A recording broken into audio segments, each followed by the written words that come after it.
నిర్గమకాండము 2వ అధ్యాయము 23 నుంచి 25 వరకు చదివి మనము ధ్యానిద్దాం. నిర్గమకాండము 2వ అధ్యాయము 23 నుంచి 25 వచనాలు. అలాగున అనేక దినములు జరిగిన మీదట ఐగుప్తు రాజు చనిపోయెను.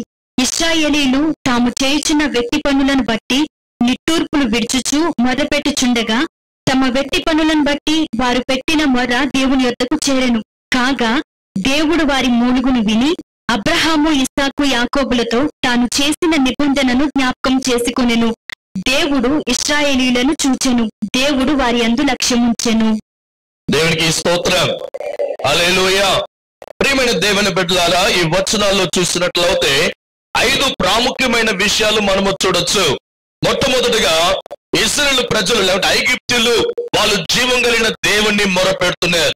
జీవం కలిగిన దేవుణ్ణి ఎందుకు మొరపెడుతున్నారంటే ఆయన యెహోవా ఈరేగా ఉన్నాడు. దేవునికి స్తోత్రం. ఆయన సమస్తాన్ని చూచుకుంటాడని చెప్పి వాళ్ళు కన్నీటితో ఈ జీవం కలిగిన దేవుణ్ణి మొరపెట్టడము ప్రారంభించారు. రెండోసారి చూసినట్లయితే వాళ్ళు మూలుగుచున్నారంట. జీవం కలిగిన దేవుని వైపు మూలుగుచున్నారు.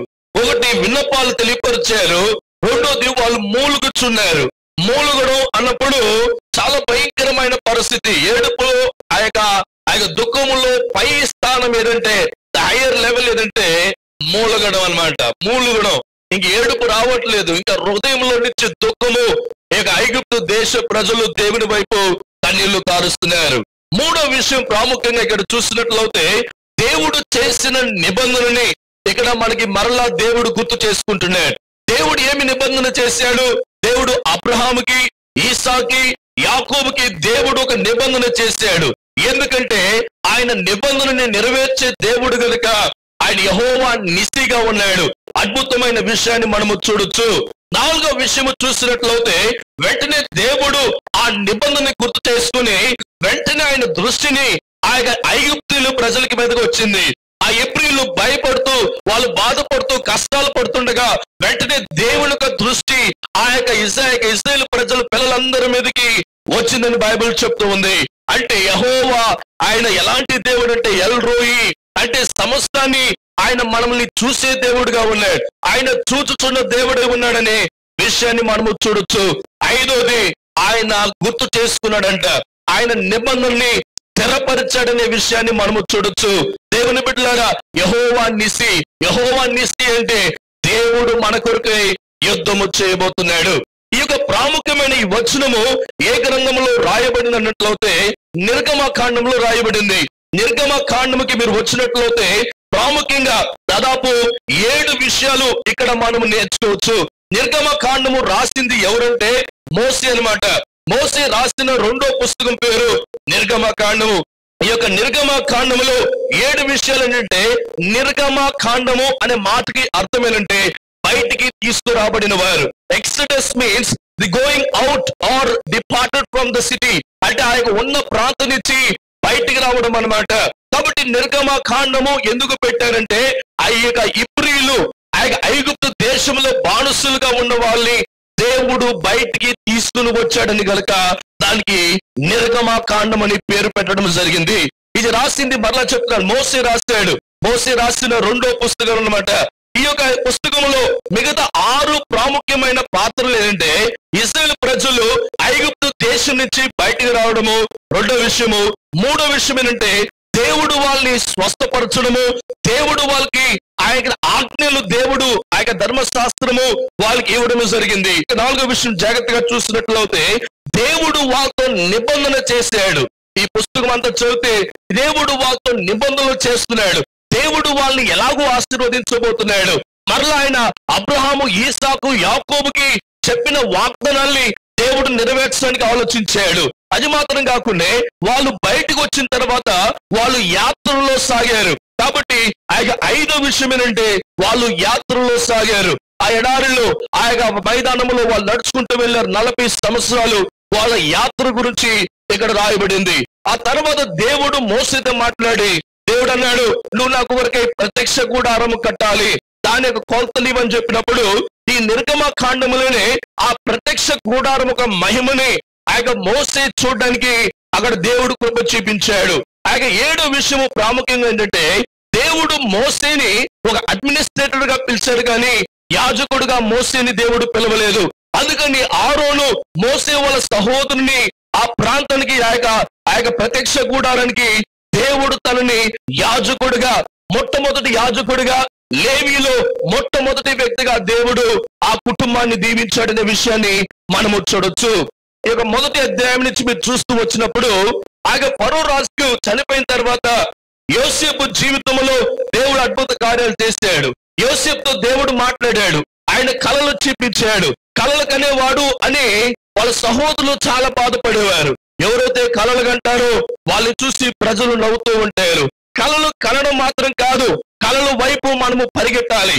కళలు నెరవేర్చడానికి దాని గురించి మనం ఆలోచించాలి. ప్రతి శనివారం కూడా ఉపవాస ప్రార్థనలో మనం ఒక అంశాన్ని గురించి ప్రార్థన చేస్తూ వస్తున్నాం. ఏంటంటే లోకమంతా సువార్త వెళ్ళాలి. రెండోది, ఏ వ్యాధిలో అయితే మందు లేకనుందో ఆ వ్యాధులకి మందు దేవా మీరు మా సైంటిస్ట్ కి దయచేయమని దేవుణ్ణి మనం అడుగుతూ వస్తున్నాం. ప్రాముఖ్యంగా క్యాన్సర్ వ్యాధికి మందు లేని పరిస్థితిలో ఉంది. క్యాన్సర్ వ్యాధిని ఆ యొక్క ఆపడానికి దేవుని దగ్గర మొరపెడుతూ వస్తూ ఉన్నాము దేవుని బిడ్డలారా. కాబట్టి మనము దేవుణ్ణి మొరపెట్టాలి. ఇవన్నీ ఎందుకంటే ప్రాముఖ్యంగా దేవుని కొరకు ఏదో ఒక సాధించడానికి యోసేపుకి దేవుడు కలలిచ్చాడు. ఐగుప్తు దేశానికి దేవుడు పంపించాడు. అక్కడ ఒక బానిసుడిగా ఉన్నాడు. చాలా కాలము అక్కడ కలిపెట్టాడనే విషయాన్ని కూడా చూడొచ్చు. అయితే అక్కడ దేవుడు ఆయన్ని అనేక కష్టాలకు తీసుకువెళ్ళి అక్కడ గొప్ప ప్రైమ్ మినిస్టర్ గా దేవుడు తనని ఆశీర్వదించాడు. ఒక శత్రు దేశంలో బానిసుడిగా వెళ్ళిన వాడిని దేవుని యొక్క కళలు ఎలాగో నెరవేర్చబడతాయి, ఆయన కృప ఎంత గొప్పదనే విషయాన్ని బట్టి మనము అర్థం చేసుకోవాలి దేవుని బిడ్డలారా. ఈ యొక్క యోసేపు ఉన్న కాలంలో ఫరో రాజు చనిపోయిన తర్వాత వాళ్ళ కుమారుడు రాసేయడు అనమాట. ఆయనకి రాసైనప్పుడు కోపం వచ్చింది. ఏంటంటే మొట్టమొదటి విషయం ఏంటంటే ఈ యొక్క ఇబ్రీలు పాపులేషన్ పెరిగిపోతుంది. ఐగుప్తు దేశం కన్నా ఇబ్రీలు పాపులేషన్ ఎక్కువైపోతుందని ఆయన ఏం చేశాడంటే వాళ్ళకి ఇంకా మంచిది చేసి వాళ్ళకు ఒక అధికారం ఇచ్చి ఆ యొక్క పదవులు ఇచ్చి వాళ్ళు కూడా కాపాడుకుని ఉండాలి. ఆ రాజు చేసిన మొట్టమొదటి తప్పు పని ఏంటంటే వాళ్ళని అనగదొక్కాలని ప్రయత్నించాడు. అందుకని ఫోర్సబుల్ లేబర్ వాళ్ళ ద్వారా చేయించారు. ఇబ్రీలు ఏం చేసేవారంటే ఆ యొక్క లోయలకు వెళ్లి మట్టిని తవ్వి ఆ మట్టిని తీసుకుని వచ్చి కలిపి దాని ద్వారా ఇటుకలు చేసి ఇటుకల్ని తీసుకువెళ్లి పట్టణాలు కట్టడానికి ఈ యొక్క ఇబ్రీల్ని వాడారని బైబిల్ గ్రంథం చరిత్ర తెలియపరుస్తూ ఉంది. ఎందుకు వీళ్ళు అభివృద్ధి పొందారు అన్నప్పుడు దేవుడు అబ్రహాము, ఇస్సాకు, యాకోబుకి ఇచ్చిన వాగ్దానం ఏంటంటే ఆకాశం నక్షత్రం వలె భూమిలో ఉన్న ఇసుక వలె ఈ సంతానం విస్తరించబడుతుందని దేవుడు వాగ్దానం చేశాడు. ఆయన ఒకసారి వాగ్దానం చేస్తే ఆయన వాగ్దానము మారని ఒక ఉన్నతమైన దేవుడే ఉన్నాడు దేవుని బిడ్డలారా. కాబట్టి ఈ యొక్క పాపులేషన్ లేకుంటే మీ యొక్క ఆశీర్వాదాన్ని చూడలేని పరిస్థితుల్లో ఆ ఫరో రాజు అనుకున్నాడు వీళ్ళని ఇంకను వేధించాలి. రెండో ప్రాముఖ్యమైన విషయం ఏంటంటే వీళ్ళు ఎంత వేధించినా ఆ యొక్క ఇబ్రీలు స్త్రీలు కంటూనే ఉన్నారు. మంచి మంచి బిడ్డలు, అందమైన బిడ్డలు, స్త్రీలు మాత్రం సూపర్ గా ఉన్నారు. ఇవన్నీ చూసిన తర్వాత ఈ యొక్క ఫరో రాజు ఆలోచించిన ప్రాముఖ్యమైన విషయం ఏంటంటే చిన్న బిడ్డలు అబ్బాయిలందరినీ కూడా చంపేద్దాం. 2 సంవత్సరాల కింద ఉన్న వాళ్ళు చంపేస్తే నెక్స్ట్ జనరేషన్ లేకుంటే రాబోయే తరాన్ని మనము దాన్ని నాశనము చేద్దామనే తలంపు ఆయనకి వచ్చింది. అంటే ఒక సైడు ఆయన బిడ్డల్ని చంపడానికి నిర్ణయం చేశాడు. దేవుని యొక్క చిత్తము ఏ మనుషుడు చనిపోవడం కాదు. దేవుడు కొన్నిసార్లు కష్టాలు ఎందుకు పంపిస్తాడంటే నేనే నీకు హీరోగా ఉన్నాను, నేను నిన్ను కాపాడడానికి వస్తానని చెప్పడానికి కొన్నిసార్లు కష్టాలు అనుమతిస్తూ ఉంటాడు దేవుని బిడ్డలారా. అయితే వెంటనే ఆ బిడ్డల్ని చంపడము ప్రారంభించారు. మూడో విషయం ఏంటంటే ఈ యొక్క ఇబ్రీలు ఎప్పుడైతే కష్టాలు రావడం ప్రారంభించిందో వాళ్ళు జీవం కలిగిన దేవుణ్ణి మొరపెట్టడం ప్రారంభించారు. ఇంతకాలం బానిసలుగా ఉన్నారు. ఈ 430 సంవత్సరాలుగా వీళ్ళు బాగానే బానిసలుగా ఉన్నారు. అయితే ఎప్పుడైతే వీళ్ళు భయంకరమైన కష్టాలకు వెళ్తున్నారో, ఇంతకాలం మంచి తిన్నున్నది, మంచి జీవితం ఉన్నది, యోసేపు పేరు చెప్పుకొని బ్రతికేశారు. అయితే ఎప్పుడైతే కష్టాలు వచ్చాయో జీవం కలిగిన దేవుని వైపు చూడడం ప్రారంభించారు. చాలా సార్లు మన కష్టాలు రావడము నిజంగా మంచిదండి. కష్టాలు వచ్చినప్పుడు మన విశ్వాసం ఒక లెవెల్స్ పెరుగుతాయి. ఎప్పుడైతే విశ్వాసం పెరుగుతుందో మనము దేవునికి ఇంకా దగ్గర అవుతాం. ఎప్పుడైతే మనము దేవునికి దగ్గర అవుతామో దేవునికి ఆశీర్వాదాలు మన కుటుంబాల మీదకి దేవుడు పంపించడానికి ఆయన నిర్ణయం చేస్తాడు దేవుని బిడ్డలారా. ఇంకా మరలా వాళ్ళు చూసినట్లయితే వెళ్ళి ఇంకా నాశనపరచాలని తలంపు రాసుకొచ్చిందనమాట. అప్పుడు దేవుడు స్క్రీన్లకి ఎదిగాడు అనమాట. అందుకని యెహోవా నిసి అంటే నేను నీ కొరకు యుద్ధం చేస్తాను, యు రెస్ట్ ఇన్ పీస్, నువ్వు సమాధానం ఉండు, నువ్వు నిమ్మతంగుచ్చు, నేను నిన్ను అభివృద్ధి పరుస్తాను, నిన్ను ఆశీర్వదిస్తానని వాగ్దానం చేసిన దేవుడు ఆయన మారని దేవుడుగా ఉన్నాడు. వీళ్ళకి అభివృద్ధి వెనక వాగ్దానాలు ఏమేమి ఉన్నాయన్నట్లయితే ఆదికాండం 17:6 అక్కడ చూసినట్లయితే మీరు ఫలిస్తారని రాయబడి ఉంది. రెండోది ఆదికాండం 30:43 చూసినట్లయితే మీరు విస్తరించబడదని చెప్పారు. అదేలాగా ఆదికాండము 18:18 చూసినట్లయితే మిమ్మల్ని గొప్ప జనంగా నేను ఆశీర్వదిస్తానన్నాడు. ఇంకా మనం ముందుకు వెళ్ళినట్లయితే నిర్గమకాండము 1:7 వచ్చినప్పుడు వాళ్ళు భూమి నిండిపోతుందంట.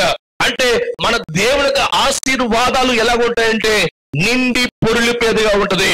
శత్రుకి భయాన్ని పుట్టించేది దేవునికి ఆశీర్వాదమైన ఉన్నది. దేవుని బిడ్డలారా, దేవుని కొరకే సాధించడానికి మనం ఏదైనా చేయాలి. అందుకని విలియం కేరీ చెప్పాడు, మనము సాధారణమైన వాళ్ళని అసాధారణమైన కార్యాలు చేయడానికి ప్రయత్నించాలంట. ప్రయత్నించుకునే దేవుడా సహాయం చేయంటే దేవుడు అలాంటి వాళ్ళకి సహాయం చేయడు. ఒక వ్యక్తికి 1 ఎకరా భూమి ఇచ్చాడంటే దేవుడు, 1 ఎకరా భూమి ఇస్తే పంటలు రండి అని ప్రార్థనిస్తే పంటలు వచ్చేస్తాయా? వెళ్ళి ఆ భూమిని దున్నాలి. దున్నిన తర్వాత దాన్ని మరలా చక్కగా మట్టిని సదరించాలి. ఆ తర్వాత విత్తనాలు నాటాలి, నీళ్లు పాతాలి. ఎన్ని అయిన తర్వాత ఆ వస్తున్న పంట మధ్యలో వస్తున్న పిచ్చి చెట్లు తీసి పడేయాలి. ఆఖరిగా పంట వస్తుంది. ఆ పంట సరైన సమయానికి కోత కొయ్యాలి. కోసిన తర్వాత మరలా ధాన్యాలు వేరు చేయాలి, దాన్ని దాచాలి. ఎన్నో పనులు ఉంటాయి. కూర్చొని దేవుడా పంట రప్పించు, దేవుడా పంట రప్పించుంటే అక్కడ పిచ్చి చెట్లు వస్తాయి, కానీ ఫలమరపమైన ఏ పండ్లు కూడా అక్కడ రావండి. చాలా మంది ఇలా చేస్తుంటారు. ఉద్యోగాలకు వాళ్ళు కొంతమంది పురుషులు స్త్రీలు ఏం చేస్తుంటారు, దేవుడా నాకు భోజనం పెట్టండి. ఎంత కాలము దేవుడు నీకు భోజనం పెట్టాలి? కొంతమంది భిక్షుకులు ఎలాగుంటారంటే ఆ బెంగళూరు పట్టణంలో MG రోడ్లో ఒక భిక్షుకుడు పెద్ద బిల్డింగ్ ఉన్నాడు అనమాట. కొన్ని వేల కోట్ల రూపాయల బిల్డింగ్ ఉన్నాడు. అయితే వారమంతా ఏం చేస్తాడు తెలుసా, భిక్షం అడుగుతూ ఉంటాడు అనమాట. ఆయన పని ప్రొఫెషన్ అది. చాలా అఫీషియల్ గా భిక్షం అడుగుతాడు.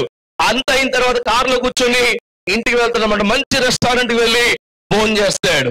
బాగున్నాయి, చేతులు కాళ్ళన్నీ బాగానే ఉన్నాయి. కష్టపడి పని చేయడానికి ఇష్టం ఉండదు.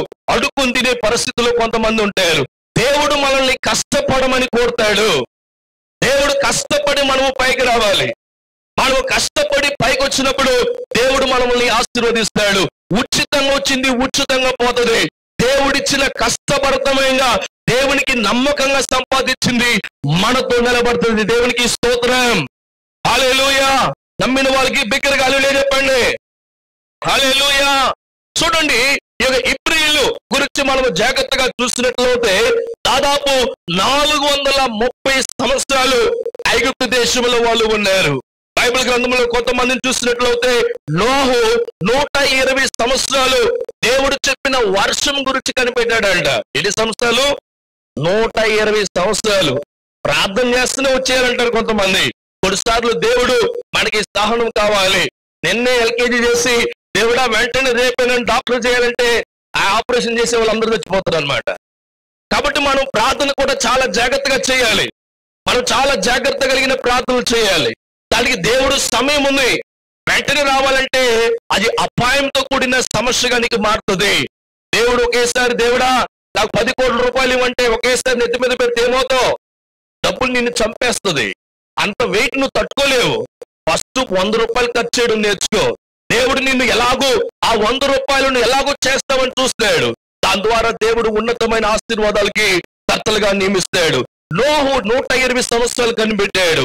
అబ్రహాము దాదాపు 25 సంవత్సరాలు ఆయన వాగ్దాన పుత్రుడు గురించి కనిపెట్టాడు.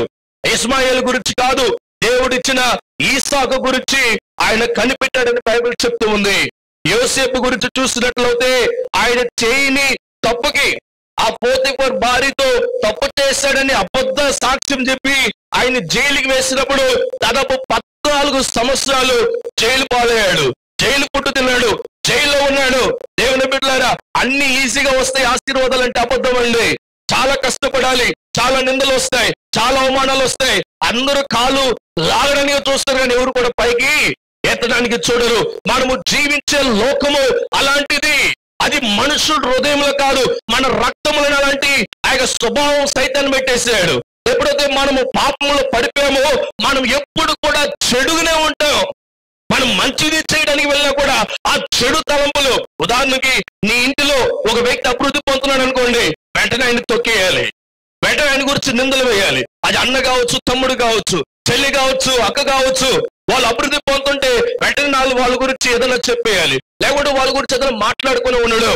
దేవుని బిడ్డలారా మనం జాగ్రత్తగా ఉండాలి. దేవుడు ఒక వ్యక్తిని అభివృద్ధి పరిచినట్లయితే ఆయన్ని ఆపడానికి మనుషుడు గుండా కాదు. దేవుడు ఒకళ్ళు ఆపినట్లయితే ఏ వ్యక్తి కూడా పైకి రాడనే విషయాన్ని గుర్తు చేసుకోవాలి. ఒకళ్ళు కుప్పలో ఉన్నామని బాధపడద్దు. దేవుని తగిన సమయంలో నీడు దేవుడు ఆశీర్వదిస్తాడు. ఆ విశ్వాసం నీ మీద ఉన్నట్లయితే నువ్వు కూడా కనిపెట్టడానికి ప్రయత్నం చేయాలి. యోబు గురించి మీరు చూసినట్లయితే యోబు అన్నిటినీ పోగొట్టుకున్నాడు. ఆయన ఇల్లు పోయింది, బిడ్డలు పోయారు, ఆస్తి పోయింది, జంతువులన్నీ పోయినాయి, అన్ని పోయింది. దాదాపు 60 నుంచి 70 సంవత్సరాలు యోబు దేవుని దగ్గర కనిపెట్టాడంట. ఎన్ని సంవత్సరాలు? 60 నుంచి 70 సంవత్సరాలు. ఆ 60 నుంచి 70 సంవత్సరాల్లో దేవుడు మరలా ఆయనకి 10 మంది బిడ్డలను దయచేస్తాడు. పోగొట్టుకున్న అన్నింటినీ కూడా 2 అంతలు ఇచ్చాడు. మృగాలు 2 అంతలు ఇచ్చాడు, ఆస్తులు 2 అంతలు ఇచ్చాడు. పిల్లలు మాత్రం 10 మంది ఎందుకు ఇచ్చాడు తెలుసా? జవాబు తెలుసా మీకు? ఎందుకంటే 10 మంది పరలోకంలో ఉన్నారు, 10 మంది మరలా భూమిలో పుట్టారు. హల్లెలూయా, హల్లెలూయా. దేవుని బిడ్డలారా మీరు గుర్తు చేసుకోవాలి, కొన్నిసార్లు దేవుడు మనల్ని కనిపెట్టే పరిస్థితికి నడిపిస్తాడు. గడిచిన మంది వాస్తవం గారు చెప్తున్నారు. ఎందుకు తెలుసా? వాళ్ళని దాదాపు కొన్ని నెలల్లో, కొన్ని రోజుల్లో ఫిలిస్తీన్ల వైపు నుంచి ఐగుప్తుల్ని తీసుకుని వచ్చి దేవుడు కానానూరుకి చేర్చుండొచ్చు. అయితే దేవుని ఇష్టం అది కాదు. ఎందుకంటే 40 సంవత్సరాలు వాళ్ళని ఎడారులు ఎందుకు నడిపించాడు తెలుసా? వాళ్ళతో దేవుడు మాట్లాడడానికి, వాళ్ళ గురించి తెలుసుకోవడానికి, దేవుడు ఎలాంటి ఉన్నతమైన దేవుడిని తెలుసుకోవడానికి ఆయనకు ఇచ్చిన సమయం అండి. అందుకని ఎర్ర సముద్రం లాంటి సముద్రం 2 పాయలుగా చేశాడు, అలాంటి నీళ్ళని పంపించాడు, అనేక అద్భుతాలు చేశాడు. కారణం ఏంటి తెలుసా? నా యొక్క పవర్, నేను ఎంతో ఉన్నతమైన దేవుడిని ఈ ప్రజలు తెలుసుకోవాలని దేవుడు ఆశపడ్డాడు కనుక వాళ్ళని అనేక కష్ట మార్గములో నడిపించాడు. దేవుని బిడ్డలారా, కష్టాలు రావడం మంచిది. ఒకేసారి ఒకే రోజు నువ్వు కరోడ్పతి అయినట్లయితే నీ బ్రతుకు ఎలా ఉంటుందంటే ఒకే రోజు భిక్షుడు అవ్వడానికి కూడా అవకాశాలు ఉంటాయి. ఉచితంగా వచ్చిన డబ్బు ఎప్పుడు నీది కాదు. ఉదాహరణ చెప్తాను చూడండి. ఈ బంధువులు, స్నేహితులు, లేకుంటే ఏదో ఒక పండు వచ్చింది అనుకోండి, ఎవరో మీకు 100 రూపాయలు ఇచ్చారు అనుకోండి, ఆ 100 రూపాయలు ఎంత సింపుల్ ఖర్చు చేస్తారంటే నేను ఇలా ఖర్చు చేస్తాను అనమాట. అదే మీ జీతం అని అనుకోండి, ఆ జీతంని ఎంత మెల్లగా ఖర్చు చేస్తామో. ఎందుకంటే నెలంతా కష్టపడితే వచ్చే జీతం అన్నమాట. కాబట్టి దేవుని బిడ్డలారా మనము దేవుని దగ్గర కనిపెట్టే అలవాటు నేర్చుకోవాలి. ఈ ఐగుప్తులు ప్రత్యేకంగా వాళ్ళ బానిసత్వం ఎంత భయంకరంగా ఉందంటే వాళ్ళు ఇటుకలు తయారు చేయాలి, మట్టి తీసుకురావాలి, మట్టిని కలపాలి, ఇటుకలు చేయాలి, కాల్చాలి, మరలా పట్టణం తీసుకువెళ్ళి దాన్ని కట్టాలి. ఈ యొక్క ఐగుప్తు దేశము, ఈనాడు ఉండే దేశం ఐగుప్తు దేశాన్ని చూసినట్లయితే ఇదంతా కూడా ఇశ్రాయేలు ప్రజల ద్వారా దేవుడు చేస్తున్న గొప్ప కార్యము. హల్లెలూయా, హల్లెలూయా. ఒకవేళ బైబిల్ అబద్ధం అన్నట్లయితే నేటి వరకు కూడా ఐగుప్తు దేశము మన ముందు ఉంది. కాబట్టి బైబిల్ గ్రంథం ఏదో కట్టుకథ కాదు, ఎవరో కూర్చొని చక్కగా కథ చెప్తుంటే కూర్చొని రాసిన కథలు కాదు, ఇది మాయా కథలు కాదు, ఇది జీవ గ్రంథం. హల్లెలూయా, హల్లెలూయా. కాబట్టి ప్రతిది కూడా చరిత్రపూర్వకంగా మన ముందు రుజువుపరచగలిగిన ఒక అద్భుతమైన గ్రంథం ఉంటుందంటే అది బైబిల్ గ్రంథం. హల్లెలూయా. లోకంలో అనేక పుస్తకాలు ఉన్నాయి, 100% ఎర్రర్ లేకుని ఏ మిస్టేక్ లేకుండా ప్రింట్ అయిన ఒకే గ్రంథము బైబిల్ గ్రంథము. ఇప్పుడు ఉదాహరణకి మన సీనియర్ పాస్టర్ గారు ఒక స్టేట్మెంట్ ఇచ్చారు అనుకోండి, వెంటనే నా దగ్గరికి వచ్చినప్పుడు ఆ స్టేట్మెంట్ కొంచెం మారొచ్చు. నేను భీమరాజు గారికి ఇచ్చినప్పుడు ఆ స్టేట్మెంట్ ఇంకొంచెం మారొచ్చు. ఆయన నుంచి ఆయన కుమారుడికి వెళ్ళినప్పుడు ఆ స్టేట్మెంట్ ఇంకొంచెం మారుతుంది. ఆఖరిగా ఆయన 7వ వ్యక్తి వెళ్ళిన వాళ్ళకి స్టేట్మెంట్ ఆపోజిట్ గా ఉంటది అనమాట. కాబట్టి ఇంత జరుగుతుండగా బైబిల్ గ్రంథములో ఒక చిన్న తప్పు లేదండి. దేవునికి స్తోత్రం. అంత అద్భుతంగా దేవుడు మన కొరకే ఇచ్చాడు. కాబట్టి దేవుడు మోసే గురించి ఆలోచించాడు. దేవుడు మొట్టమొదటిగా మోసే గురించి ఆలోచించాడు.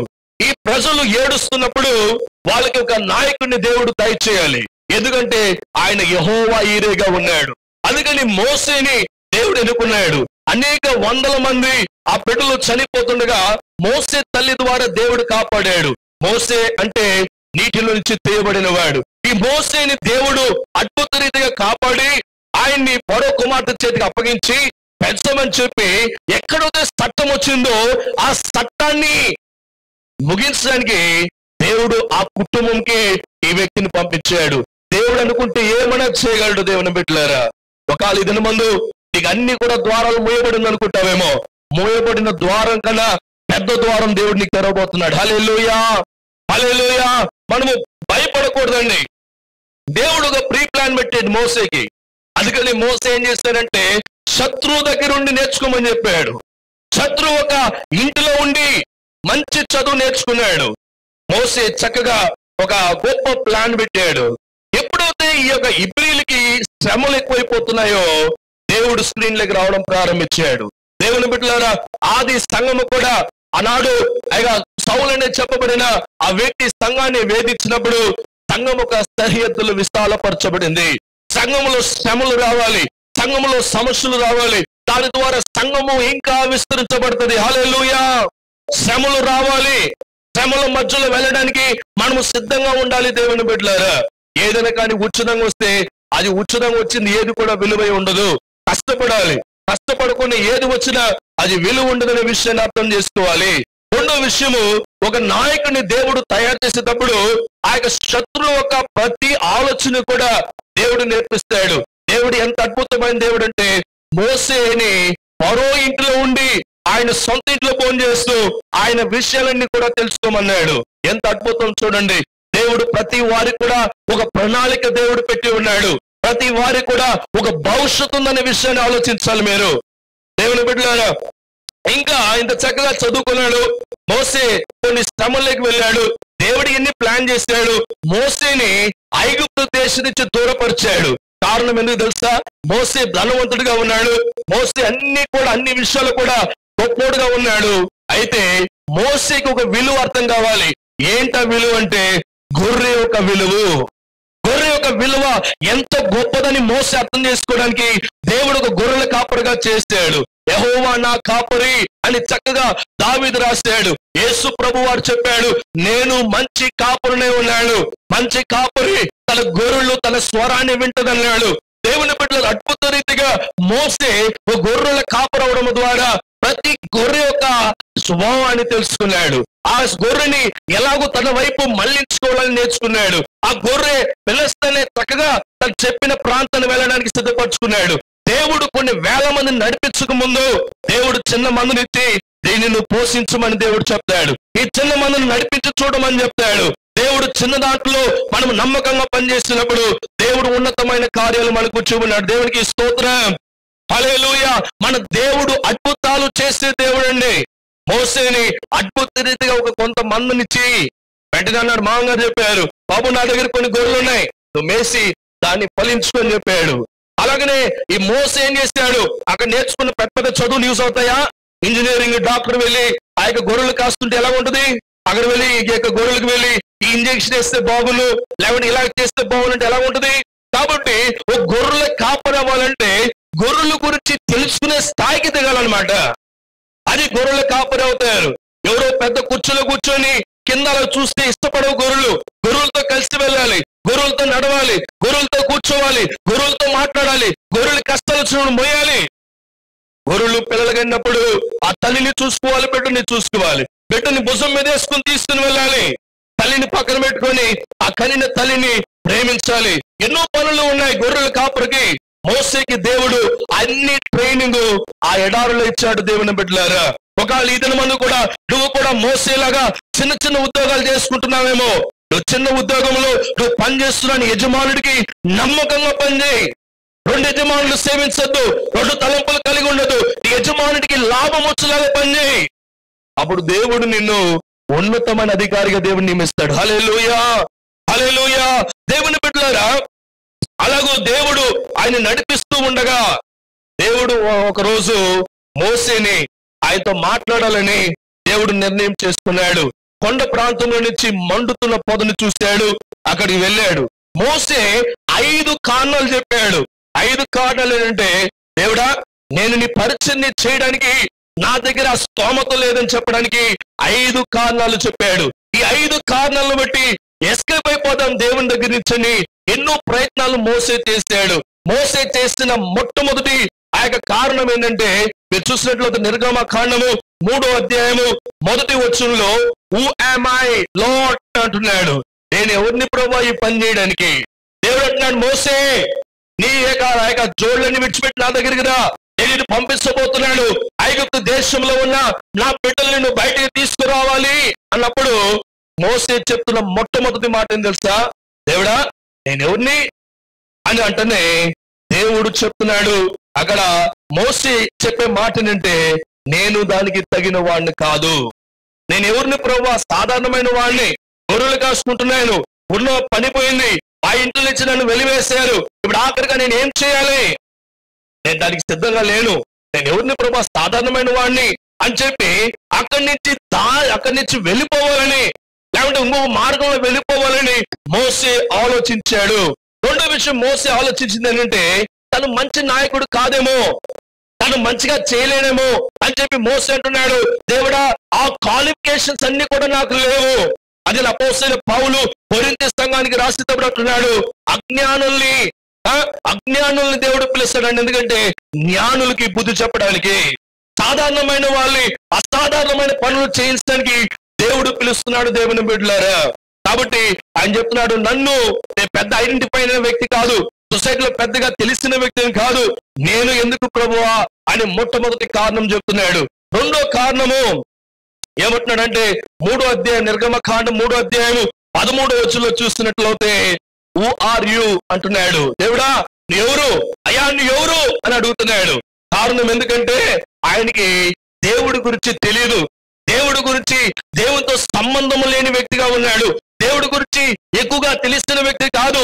ఎందుకంటే కొంతకాలం వరకు ఆయన జీవితంలో మెయిన్ ఆయన జీవితం అంతా కూడా ఆయన ఐగుప్తు దేశంలో ఉన్న ఫరో రాసింట్లో పెరిగాడు కనుక ఫరో రాసింట్లో విగ్రహాలు ఉన్నాయి, జీవం కలిగిన దేవుడి గురించి తెలీదు. అలాంటి పరిస్థితులు ఆయన అంటున్నాడు, మీరు ఎవరండి? అయ్యా మీరు ఎవరు? నాతో మాట్లాడేది నీ ఎవరు అని ఆయన అడుగుతున్నాడు. అప్పుడు వెంటనే అంటున్నాడు, I am the lord I అంటున్నాడు. నేనే అని ఆయన చక్కగా తెలియపరిచాడు దేవుని బిడ్డలారా. ఆయన మాటలో ఒక అధికారం ఉందని మోసే గ్రహించాడు. మూడో విషయము, మోసే ఆయన దగ్గర నుంచి పారిపోవడానికి ప్లాన్ చేస్తున్నాడు. మూడోది ఏంటంటే, ఆ ప్రజలు నా మాట వినరండి. నిర్గమకాండం 4వ అధ్యాయము 1వ వచనంలో రాయబడింది, ఈ యొక్క ప్రజలు నన్ను పంపిస్తున్న ఎప్పుడు నా మాట వినరు. ఎందుకంటే జీవిత కాలం అంతా కూడా నేను ఐగుప్తు దేశంలో ఫరో ఇంట్లో పెరిగాను, సడన్ గా వెళ్ళి నేను ఈ యొక్క ఇశ్రాయేలు ప్రజలకు చెప్తే నా మాట ఎందుకు వింటారు? అంటే ఏంటి? లేక మోసేకి దేవునితో ఇంటిమసీ లేదనమాట, దేవునితో సత్సంబంధం లేదు. ఇంకొకటి ఆయన చాలా బాధపడిపోతున్నాడు. ఏంటంటే ప్రజలు ఆయన్ని అంగీకరిస్తారా లేరా, ప్రజలు ఆయన్ని ఏమంటారా, ప్రజలు ఎలాగ ఆయన ట్రీట్ చేస్తారనే విషయాన్ని గురించి ఆలోచిస్తూ ఉన్నారు. అంటే దేవుడు చెప్తున్నాడు, నిర్గమకాండం 4వ అధ్యాయము 2 నుంచి 9 వచనాలు ఆ టైం తీసుకుని దేవుడు చెప్తున్నాడు. ఏమంటున్నాడు? When I'm finished they will listen అంటున్నాడు. నా పని పూర్తయిన తర్వాత మోసే ఈ మాటని వాళ్ళు వింటారు అని దేవుడు చెప్పాడు. ఇప్పుడు ఆలోచిస్తున్నాడు మోసే, 4వ కారణం ఏం చెప్పాలి? ఈ నుంచి ఎలాగైనా పారిపోవాలి, ఈ పని నాకు వద్దు, ఈ గొర్రెలు కాచుకొని ఇక్కడే ఉంటానంటున్నాడు. మరలా దేవుడు మాట్లాడుతున్నాడు, దేవునితో చెప్తున్నాడు, దేవుడా నేను మాట్లాడలేనయ్యా. నిర్గమకాండం 4వ అధ్యాయము 10వ వచనంలో చెప్తున్నాడు, నేను మాట్లాడలేను, నేను ఎత్తివాడిని, I can't speak, oh god I cannot speak to your people, I'm ordinary man అని చెప్తున్నాడు. అప్పుడు వెంటనే దేవుడు అంటున్నాడు, ఎక్కడ మనము కారణం ఈయన ఎందుకు అలా చెప్తున్నాడంటే, ఈయన గొప్ప ఇంట్లో పెరిగిన పెద్దగా మాట్లాడడానికి గొప్పగా రాదనమాట. ఈయన పెద్దగా మాట్లాడే వ్యక్తి కాదు. అదిగా దేవుడు అంటున్నాడు, ఎవరు నీ నోటిని చేశాడు తెలుసా అని దేవుడు ఆయన్ని మరలా ప్రశ్నిస్తున్నాడు. నిర్గమకాండము 4వ అధ్యాయము 11 నుంచి 12 వరకు. బాబు మోసే నీ నోరుని ఎవరు తయారు చేశారు తెలుసా అంటే అర్థము ఏంటంటే ఆ నోరు ఆయనే తయారు చేశాడు అనమాట. ఒకసారి అలాగనే ఒక వ్యక్తి కారులో ప్రయాణం చేస్తూ ఉన్నాడంట. కారులో ప్రయాణం చేస్తున్నప్పుడు ఆయన వెళ్తున్న కారు ఒక రెంటెడ్ కార్ అన్నమాట, మధ్యలో ఆగిపోయిందంట. ఈ డ్రైవర్ ఏదో రిపేర్ చేయడానికి ప్రయత్నిస్తున్నాడంట. వెంటనే ఆ ప్యాసింజర్ దిగేసి ఆ కార్ ని, నువ్వు బాబు నువ్వు కూర్చో, నేను కొంత పని చేస్తాను, వెంటనే స్టార్ట్ అయిపోద్దని చెప్పాడంట. ఈ డ్రైవర్ వెళ్ళి ఈయనకి ఎందుకు ఈ పని, ఈయనకేమొచ్చు అని చెప్పేసి అక్కడ కూర్చున్నాడంట. అప్పుడు స్టార్ట్ చేయి బాబు అంటేనే స్టార్ట్ అయిందంట. అప్పుడు ఆయన అన్నాడంట, ఈ కారు తయారు చేసిన ఓనర్ నేనే బాబు, ఈ కంపెనీకి సిఇఓ నేనే అన్నాడంట. ఎందుకు ఈ మాట నేను చెప్తున్నానంటే, మన నోటిని ఆయన తయారు చేశాడు, సృష్టిని ఆయన సృష్టించాడు. కాబట్టి దేవుని బిడ్డలారా, మోసేతో చాలా చక్కగా తెలియపరుస్తున్నాడు, మోసే నా దగ్గర నుంచి తప్పించుకోలేవు, ఎందుకంటే ఈ నోటిని నేను తయారు చేశాను. 5వ కారణము, మోసే దేవునికి దూరం అవడానికి ప్రయత్నించిన 5వ కారణం మీరు చూసినట్లయితే నిర్గమకాండం 4వ అధ్యాయము 13వ వచనం తెలియపరుస్తుంది. అక్కడ చెప్తాడు, దేవుడా వేరే ఉన్న ఎన్నుకోవచ్చు కదా, నేనే దొరికినా నీకు, నేను పనికిరాని వాడిని, ఇన్ని ప్రశ్నలకు నువ్వు జవాబిచ్చావు, నన్నెందుకు ఎన్నుకున్నావయ్యా, నేనేం పనికి వస్తాను, వేరెవరైనా చూసుకోవచ్చు కదా, బలవంతులు, మాట్లాడగలిగిన వాళ్ళు, బాగా చక్కగా చేసేవాళ్ళు. ఎందుకంటే మోసే ఇతరులతో పోలుస్తున్నాడు అనమాట. ఎప్పుడు కూడా ఏ వ్యక్తి కూడా ఇతరులను చూసి నువ్వు పోల్చకూడదు. దేవుడు నిన్ను ప్రత్యేకంగా తయారు చేశాడు. ఒక్కొక్క వ్యక్తిని ఒక్కొక్క దానికోసం దేవుడు తయారు చేశాడు. ఈ బల్బ్ ఒక ప్రణాళిక ఉంది, ఈ ఫ్యాన్ ఒక ప్రణాళిక ఉంది, ఈ స్పీకర్ ఒక ప్రణాళిక ఉంది, ఆ కెమెరాకు ఒక ప్రణాళిక ఉంది, ఇక్కడ ఉన్న ఎల్సిడి ప్రొజెక్టర్ ఒక ప్రణాళిక ఉంది. అన్ని ఒకే పని చేయవు, అన్ని ఒకే పనులు చేస్తే ఇక్కడ తేడాలు వస్తాయి. దేవుని బిడ్డలారా, ప్రతి వ్యక్తిని దేవుడు ఒక ప్రత్యేకంగా నిన్ను దేవుడు తయారు చేస్తాడు. అందరినీ సమానంగా దేవుడు తయారు చేయలేదు. నీ స్తోమత కొలది నువ్వు దేవుని దగ్గర పొందుకోవాలి. అందుకని ఒక వ్యక్తికి దేవుడు 5 తాళంతులు ఇచ్చాడు, 2 తాళంతులు ఇచ్చాడు ఒక వ్యక్తికి 1 తాళంతు ఇచ్చాడు. 5లో వాడు 10 చేశాడు, 2లో వాడు 4 చేశాడు, 1 వాడు భూమిలో పాత పెట్టాడు. దేవుడికి ఎలాంటి వాడు ఇష్టం తెలుసా? 5ని 50 చేసేవాడు ఇష్టం, 5ని 5,000 చేసేవాడు ఇష్టం, 5ని 5 కోట్ల మందిని చేయడానికి ఇష్టపడేవాడు, సాధించడానికి ప్రయత్నించేవాడికి దేవుడికి ఇష్టం అండి. ఒకటి పెట్టుకొని దాచిపెట్టుకొని దాన్ని కుళ్ళిపోయి పాడైపోయినట్టుగా మరలా యజమానుడికి ఇచ్చినట్లయితే దాన్ని తీసి నీకు నీ దగ్గర తీసేసి వేరే వాళ్ళకి ఇచ్చి నిన్ను శిక్షిస్తాడు. దేవుడిచ్చిన నీ సమయాన్ని చక్కగా ఒక మంచి ఉద్యోగానికి వెళ్ళు, చిన్న ఉద్యోగమైన పర్వాలేదు, దేవుని కొరకు నమ్మకంగా పనిచేయి, దేవుడు నిన్ను ఆశీర్వదిస్తాడు. కొంతమంది ఉద్యోగానికి వెళ్ళరు, ఇంట్లోనే కూర్చుంటారు, ఎలాగొచ్చేస్తాయి. కాబట్టి మనము దేవుని దగ్గర ఎదురు చూడాలి, కారణాలు చెప్పకూడదు. దేవుడా నాకు చదువు లేదు, అది లేదు, ఇది లేదని. దేవుడు ప్రతి వ్యక్తిని ప్రత్యేకంగా తయారు చేస్తాడండి. కాబట్టి ఈ యొక్క ఐగుప్తు దేశంలో ఉన్న ప్రజల నుంచి తన ప్రజల్ని కాపాడి వాళ్ళని ఆశీర్వదించాలనే ఉద్దేశంతో దేవుడు మోసేని పిలిచాడు. మోసేని పిలిచినప్పుడు ఆ యొక్క ఎర్ర సముద్రం వచ్చేసింది అడ్డుగా. ఎర్ర సముద్రం అడ్డుగా వచ్చినప్పుడు మోసే చాలా చక్కగా, చాలా కాన్ఫిడెంట్ గా మాట్లాడుతున్నాడు. దాని ముందు చూసినట్లయితే మోసే జీవితంలో జరిగిన కొన్ని ప్రాముఖ్యమైన విషయం ఏంటంటే, మోసే దేవుడా నేను ఒక్కనే చేయలేను, నాకు ఆరోన్ని ఇవ్వు అని అడిగాడు అనమాట. ఆరోను మొదటి 4 ఆ తెగులు వచ్చే వరకు కూడా ఆరో నుండి నడిపించాడు అనమాట. ఈ యొక్క మొదటి 4 తెగుల్లోనే ఈ యొక్క 4 తెగుల్లో దేవుడు ఆరోన్ని ఎలాగ నడిపించాడని మోసే చూసాడు. ఆ యొక్క 5, 6లో వచ్చి మోసే ఆరోను కలిసి చేశారనమాట. 7వ నుంచి 10వ వరకు తెగుల్లో మోసే ఒక్కడే నిలబడి ఆయన నాయకుడిగా దేవుడు రుజువుపరిచాడండి దేవుని బిడ్డలారా. కాబట్టి దేవుడు అద్భుత రీతిగా ప్రతి వ్యక్తిని కూడా తయారు చేయడానికి ఆయన ఇష్టపడే దేవుడుగా ఉన్నాడు. సాధారణమైన వాళ్ళని అసాధారణమైన కార్యాన్ని చేయడానికి దేవుడు ఇష్టపడుతున్నాడు. మోసే దగ్గర దేవుడు అడిగాడు, మోసే నీ దగ్గర ఏముంది అన్నప్పుడు మోసే చేతులు ఏముంది? అంత పెద్ద కర్ర ఉంది. ఎందుకు కర్ర వాడతారు? ఎందుకంటే ఈ గొర్రెల్ని మేపడానికి, సరైన విధానం నడిపించడానికి కొన్ని గొర్రెలు కొట్టాలి, కొన్ని గొర్రెల్ని ప్రేమించాలి. కాబట్టి ఈ కర్రని చూపించాడు, నా చేతిలో నిజయ్యా, నేను ఊరి నుంచి వచ్చేటప్పుడు ఏమీ తీసుకురాలేదు, నా చేతిలో ఒకే కర్ర ఉన్నప్పుడు దేవుడు అన్నాడు, మోసే ఆ కర్ర అలా పడే అన్నాడు అనమాట. వెంటనే పెద్ద సర్పం అయిపోయింది. ఈ సర్పాన్ని చూసి మోసే పారిపోతున్నాడు. మోసే అన్నాడు, ఆ సర్పం ఒక తోకను పట్టుకో అని చెప్పాడు. ఎంత దమ్ము కావాలి చూడండి, ఆలోచించి చూడండి, ఎంత దమ్ము కావాలి ఆ పామును పట్టుకోవాలంటే. మోసే వెళ్ళాడు, దేవుని మాటను నమ్మాడు. ఆ పాము కుట్టినే చనిపోయినా పర్వాలేదు, దేవుని మాట నెరవేర్చాలని ఆ యొక్క తోకను పడితేనే మరలా కర్ర అయిపోయింది అనమాట. దేవుని బిడ్డలారా, దాన్ని దేవుడు వాడుకున్నాడు. ఆ కర్రని మొట్టమొదటిసారిగా దేవుడు ఎర్ర సముద్రము 2 పాయలు చేసేటప్పుడు మోసే కర్రని చీపి ఆయన సముద్రం వైపు చీపించి ప్రార్థన చేయగా ఆయన దేవుడు ఆ ఎర్ర సముద్రంని 2గా చేశాడంట. దేవుడు నీకేం తాళంతులు ఇచ్చాడు? ఒకవేళ నీ తాళంతులు చిన్నదే ఉండొచ్చు, ఒక చిన్న కర్ర లాంటి తాళంతే ఉండొచ్చు. చాపు యేసే దగ్గర ఇవ్వు. దేవా, నా దగ్గర ఈ తాళంత ఉంది, నన్ను వాడుకొని అడిగినట్లయితే దేవుడు అద్భుత కార్యం చేస్తాడు. ఒకవేళ నీ పాడడానికి దేవుడు అవకాశం ఇస్తే పాడు. ఒకవేళ నువ్వు నాట్యం వేయడానికి దేవుడు అవకాశం ఇస్తే ఆ తాళంతులు ఉంటే నాట్యమే. లేకపోతే దేవుడు ఇంకొక అవకాశం ఇస్తే ఆ పని నువ్వు చేయి. అందరిలాగా చేయాలనడము అది తప్పండి. అందరు చేసేలాగా నేను చేసేయాలంటే తప్పు. నేను కిమ్స్ మెడికల్ కాలేజ్ స్టూడెంట్స్ మనకు కనిపించినప్పుడు అన్నాడు, క్యాన్సర్ వ్యాధికి మందు కనిపెట్టే సైంటిస్ట్ కావాలని ప్రార్థన చేయండి అన్నాడు. కారణం ఎందుకంటే ఎవరు ప్రయత్నించదు, మీరు ప్రయత్నించండి, ఓ పెద్ద అచీవ్మెంట్ చేయండి. వాడు దేవుడు సాధారణమైన వాళ్ళు అసాధారణమైన కార్యం చేసే దేవుడిగా ఉన్నాడు. కాబట్టి దేవుని బిడ్డలారా, మొట్టమొదటిగా ఎర్ర సముద్రం 2 పాయలైంది.